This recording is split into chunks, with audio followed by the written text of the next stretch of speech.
to me are just their words. You know, I interpret words as they're defined in dictionaries. As I see, they are defined in reality. And what I've realized is that there are some people who use words in the context, definitions of the words.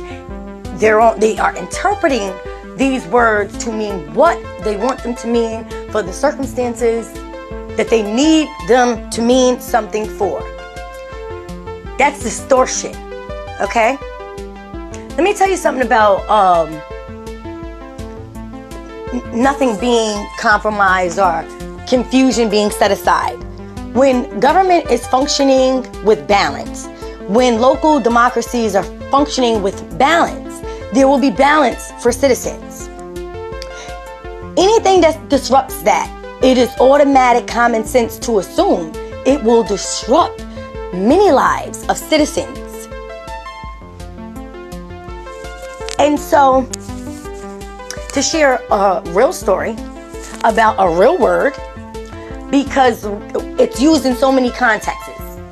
You know, but when I say the word differently, I do actually mean different things.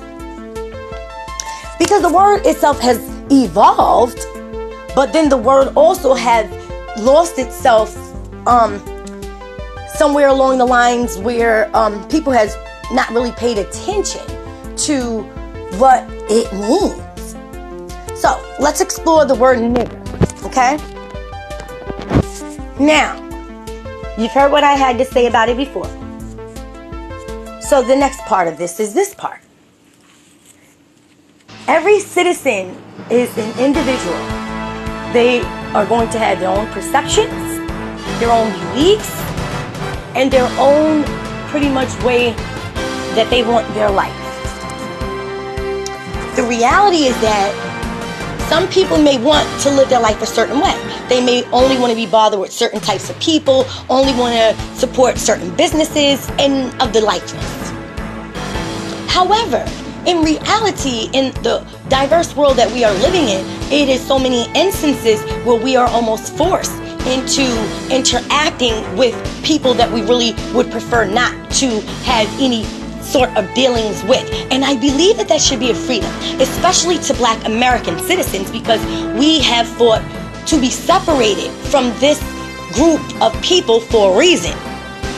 They are prone to being manipulative and devising strategic ways as a unit, as a union together. These corporations, these politicians, these lobbyists, these charitable organizations, these welfare programs, you know, they're almost public officials and police officers and departments, CPS, all these places are conjoined in, you know, like with a private memo that they're all still eating off of Black American lives.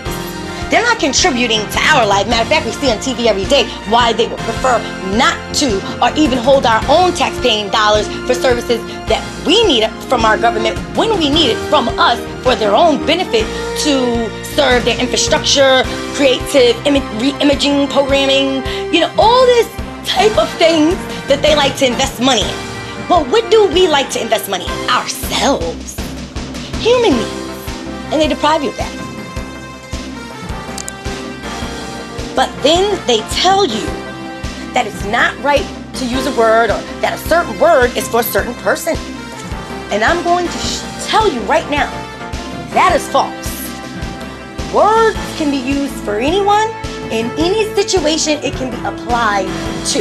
And no one has the right to tell you what wording of choice to use, because we all have a different dialogue, a different dialect. That's why it's so important that people in a leadership position or role are very competent, because there is a diverse communication language going on out here in America. We're all speaking English, but we're not understanding each other. And our life experiences will almost even know what certain words mean to us too. And so no one can tell you what necessarily something means to you. You know what I mean? They can try to define its meaning, not what anything is specifically to any one person. And so I had a time in my life, and you know, where I sought a means of therapy, because I knew that there was something going on with myself, and I was struggling with both very isolated person, introverted. But I knew that I wanted to get out of it. I knew that that was actually hindering me personally and professionally, and was keeping me stuck in a space, like stagnant. You know, and I knew what had contributed to it. It was being subjected to a lot of racism when I was trying to open up my businesses, my clubs, you know, my store, and, you know, writing my books and selling my books locally and promoting my books locally, public libraries and stuff. And I just began to really see the world in a whole new spectrum of view. And through that scope, it's like it's pretty much that it has designed a spectrum view of you. So it's like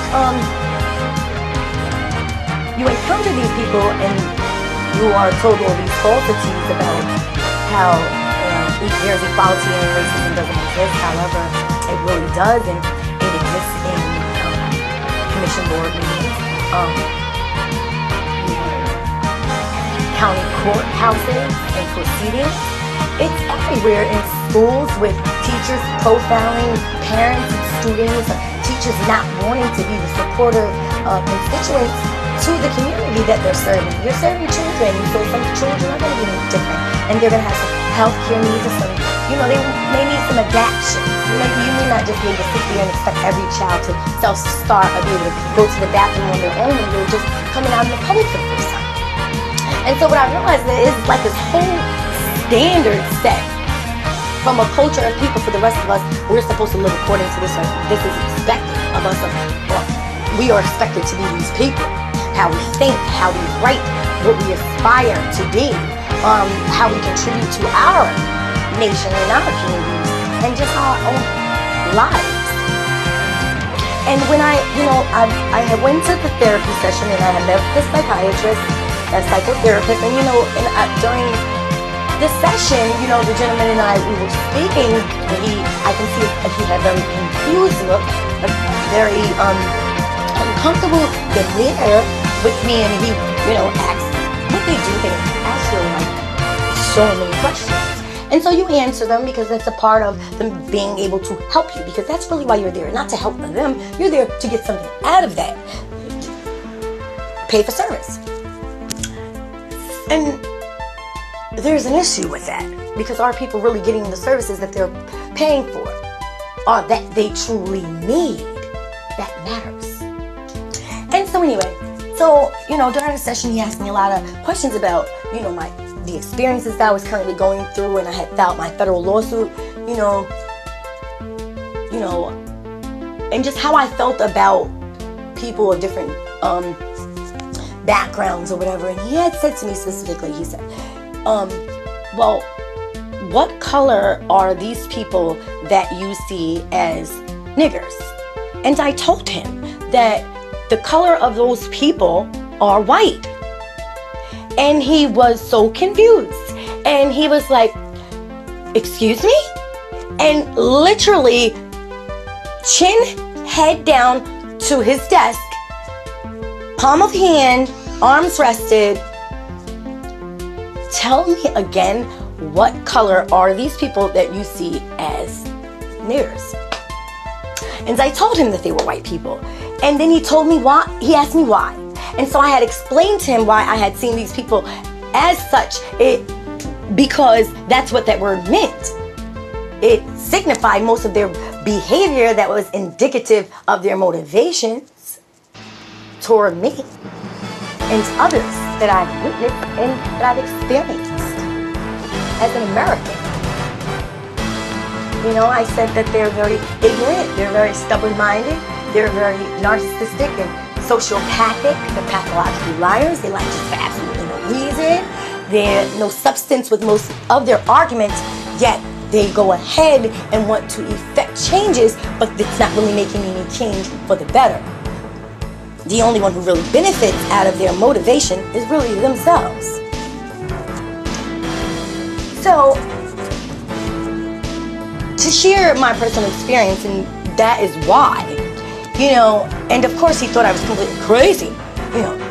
Even a foreigner would think you're completely crazy to see white people as such because they aren't conditioned to even define word. They are conditioned to be so stereotypical, so judgmental, and have such this negative perception of a group of people. So if you're already preset inherently and trained and taught to continue to have such perceptions of these people, and then when you have certain encounters with such people, they are always the same. Are they any different if those experiences were felt by whites toward blacks or Latinos or Muslims than it is for a black, Muslim, or a Latino to have those same expressive feelings from their realities toward white? And so what I'm about is the truth. And so I already know what makes people mad. I hear people say many times, God, you got them mad. Oh, don't yell at them. They're not going to do anything. And I'm always saying it's not about my attitude, because I'm always very respectable. My attitude is going to change when you begin to talk to me as if I am an imbecile, or you are going to be trying to give me what you want to give me on a plate. If I don't eat it, why do I want you to serve it to me? And if I am hungry and I need to eat, and that is your job to feed me, then you should be providing me with something that is edible, that can provide me the nutrition that I need, or it is a waste of your time, it is a waste of money, because the food goes to waste. And then I go into a decline because I haven't gotten the nourishment or the food, nutrition that I needed, because of the confusing circumstances induced by the systematic approach to deal with each person according to one guideline. I'm not like any other woman. I may have some of her likeness, but I stand in my own persuasion as a woman. As a woman, I understand when my tone gets deep and I make it a little, strict, that I am still a woman. I haven't all of a sudden become a man or something else. I am who I was born as.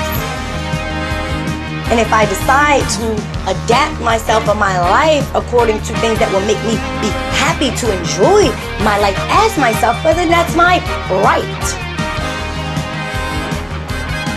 But can no nigga tell no black man or black woman that they can't kneel? That's almost like telling someone that they can't pray.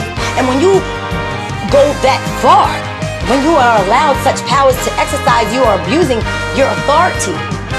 You're exercising outside of your official capacity. And that is what Donald John Trump Jr. is doing, because he really does not know our laws. He is not a true citizen. His parents weren't. One from Germany, one from Ireland. Sperm came from one part of the plane, the other came from another. Eggs from here, fluids from there. And so his culture is from whole two separate, distinctive nations and ethnicities as well. European ethnicities. And perhaps he was even born in Russia during a family vacation. But he won't even release his birth certificate. But he would humiliate, defame, and drag another professional politician, American president's name, who is deserving of his position,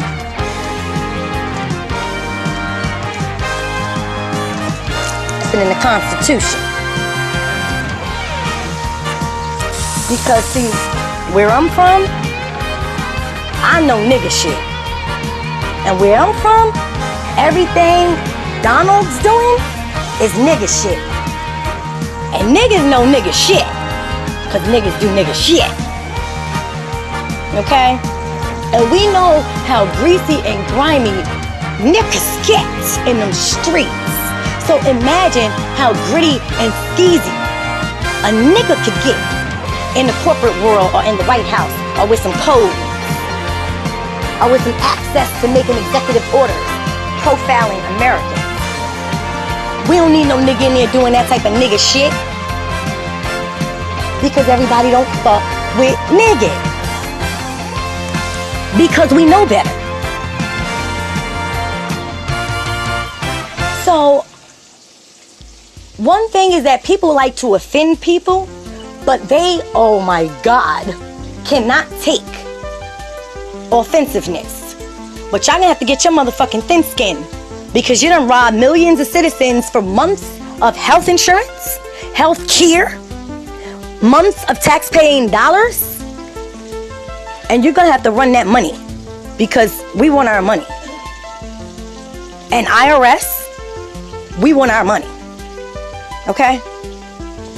Everyone who owe must pay, because we know white America, y'all want y'all debts paid. We want our debts paid so we can pay our other debts. That's a fair and an equitable distributive system. So we're not going to settle for less because people like O'Connell are nationalists like Trump, immigrants that get to steal access to our White House and our votes. You know the votes have been fraudulent. We already know that. People's votes are not even being counted. People are being restricted and hindered from voting and exercising their rights to vote. But we have whites lying, taking up all the media airplay every day on negativity and on white charity and white infrastructure and white re-imaging programming and federal funding schemes. Because ain't none of those poor people's lives gonna be changed from none of this hurricane weather disasters in Puerto Rico or nowhere else. They're gonna build their businesses back, yes, their structures to make money from the government for the poor people's hardship. But what about everything those poor people lost that they can never replace? Is the government gonna go there? Is any sports player, is any charitable organization going to go there and directly, like Beyonce, help those people directly? That's effecting change. And see, while you stealing people's money like mines, I help people and I'm poor. I don't have millions of dollars. But you're taking from people who like to be there for people out of their own pocket at times like this, when we should be able to be supportive to our community. And you're sucking us dry like fucking vampires every way you get. And we have a president in there trying to take money, a bag, a coin from our athletes, from role models, from inspiration to our children. That's not acceptable. You athletes better start standing up. While you're so distracted with your pink meat, yes, I say what I want to say. If Trump says what he want to say, I say what I want to say. You black men need to stand up and get your minds in order. Put that left brain into functioning and stop forgetting about your black queen, that woman who had you, that black king who had you. Don't straddle no fence right now. Know who you are, because regardless of what color you are, sir, your president is disrespecting you. Your president is treating you like you're some little boy in some field. He's calling you son right now. You have a white man calling you son, Shaquille O'Neal. Stand up, brother. Where are our leaders? Oh, Dick Gregory may be dead physically. Oh, no, sir, but I'm going to be here doing your work. And no, I won't be making you motherfuckers laugh, because I'm no comedian. I'm going to make you think, because I am forced to use the left side of my brain. So I am going to encourage you to tell yourselves to force yourselves. You big black brothers, you big white brothers that want to stand there with us and be there for your colleagues. Don't straddle the fence, white man. White women, don't straddle the fence, darling. No. Right now, you need to be at home on your phone. You need to be in your Twitter feed. You need to be on your Facebook and on your social networks and in your private gatherings with your family. You need to be letting them know it's not right what we're doing to these people. Because when Obama became president, oh no, nobody tried to take advantage of the government. Nobody tried to take advantage of nothing. We were proud because you white people lied to us for our whole life saying WASP. There's only going to be one president in this country. You lied to me and told me the same thing. White Anglo-Saxon person. It's a lie. WASP was a lie. Obama has showed us that the impossible is possible. And I know that anything is possible. All you have to do is believe in yourself. You people don't need them. You take your money and you separate from them. And you help your people out of suffrage. You develop a systematic approach to defeat nationalism, capitalism. They are going to affect your coin, Tyler Perry, because they are restricting viewers, poor viewers, from seeing your programming. They are charging people an additional $20 to $40 a month, poor citizens, to be able to view colored, multicultural programming, black reality shows, black children programming stations, because they don't want us to have access to educate our own, so that we will lack the knowledge. We will not be knowledgeable to fight them. The fight right now is not about being physical. That you save your energy so that when you are ambushed, or they think they are coming to ambush you, you are prepared to fight them, to protect your families, to protect your goods, to protect your services, and to protect your businesses and what you have contributed, what you have earned and deserved. You know, man, no Donald Trump, sir, has the right to take from you proud athletes, you proud Americans that contribute to our society, who have sacrificed your families, your wives, your husbands, because you are out there every day working hard. You don't let no white racist take that from you. Now, no one else may tell you that. Your wives may not say that to you. Your mothers may never have spoken to you that way. Maybe never your friends. They're so fearful, just telling you to get yours and shut up and be the white man's underdog, or do what he says so you can get yours and forget your people. But I'm not going to tell you that. I have never been compromised in my life. I don't like women. No matter what my black man does to me, he is my king. And I am his supportive structure. I will not turn my back on you. I fight for free for you people. I don't have the money that you have. You need to be contributing outside of your households, outside of charitable organizations tied into tax deductions. That is not changing lives, America. Democracy is about standing up. And it is time for a revolution. It is time for us to stand in a new way, in a better way, and demand we get what we are deserving of if their families do not want to pay us what they already owe us. Each white family owes us money, and we haven't begged them, we haven't sent them letters, we haven't asked them for our money. But we know, America, that blacks aren't in debt.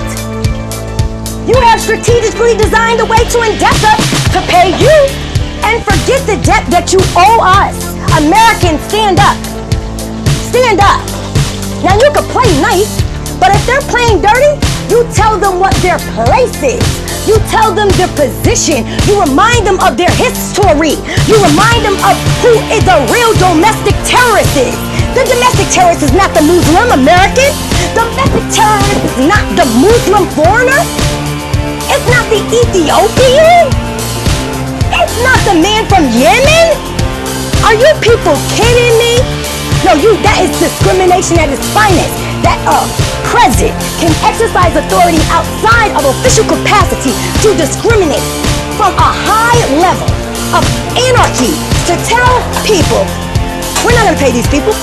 And if you pay them, possibly I'm going to affect your NFL team. That is what he's saying to those people. Answer, that is what he's saying. Don't let them affect your coin, people. You better get your coin.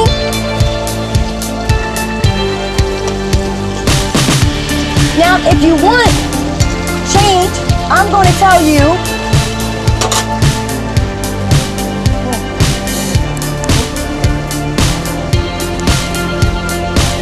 I propose a boycott of the United States, a boycott of this president, this fraud, this criminal, this immigrant, this deplorable. I demand a boycott for his birth certificate. I demand from my Congress an immediate investigation into where this man was actually born, because he is motivated as nationalist Russian intentions, and he's went too far picking on our professionals, our leaders that our children are looking up to. Now, they may not be writers, they may be out there on the field, but don't worry, sirs, I'm writing for you. Tell your wives to pick up her pen, pick up her recorder, and let's really get to work, America. Because if we don't get together like they done got together, we ain't gonna get what we want. And they're gonna mess with our money. And they have access to it because they have designed it in such a way your money's going directly into a bank by financial institution or somewhere where you gotta go and access your money after the fact. Now, people who got power want to play a game, or they keep you from your money as long as they want. Oh, I know, because Direct Express, which is from the United States Treasury Department, has exactly done that to many citizens. Okay? That video is up as well.